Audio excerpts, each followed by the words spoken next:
piece is a story. It's called Key to the City. Yes! Your minds are the lock, and my words are the key, fitting to open you up with a little story about this boy named John. He's on the streets of your ends. It don't matter where he came from. See, he ain't got the key to the city. He ain't even got a key to a front door. He thought London would be pretty, but he soon found out that it was raw. He's run away from a broken home and the care system. He's been gone 6 months, and still no one has missed him. The only friend he ever had was this girl named Melissa. Everywhere he goes, he carries her picture. She was like his sister, his mother, his lover. And when he kissed her, she was his world. But then she got fostered and left the children's home. The staff told him to forget her, let her go, leave her alone. They said that her location was confidential information. He wrote letters to be passed on, but they never reached their destination. All he knew is that she came to London, so he decided to follow. But when he landed, he found himself stranded with nowhere to go. His passion and hasty decision turned into months of regret and sorrow. His lost love pained him like a sickness, so he sought out street pharmacists. He quickly became addicted, but found no fix as good as love's sweet kiss. And John approached me at the bus stop just last week. I admit I judged him before he even started to speak. He said, "Give me some money." And I said, "No." I said, "I know where that money's gonna go." He said, "Please, bro, I'm hungry." I said, "Well, I'll buy you a sandwich then." He said, "I don't want that." I said, "Well, I'll get you some chicken and chips." He said, "I'm a vegetarian, yeah?" I said, "Well, then I'll buy you a salad." He said, "Look, I just want the money, yeah? I just want the money."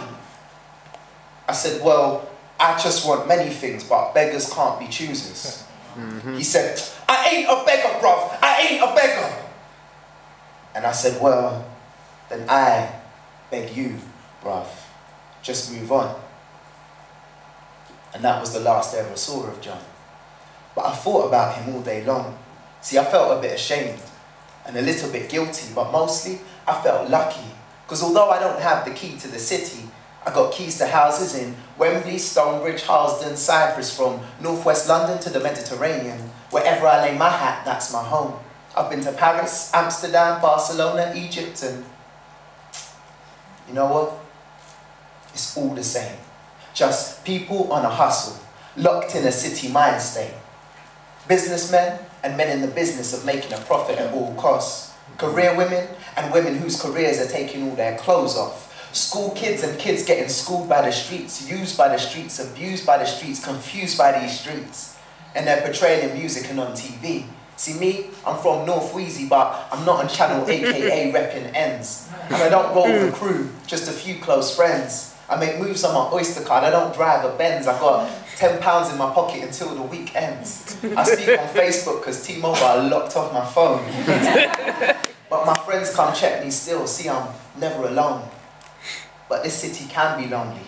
That's why youths roll with crews. And this city can be dangerous. That's why many carry tools. See, all they want is comfort and protection. But all they get is stigma and rejection.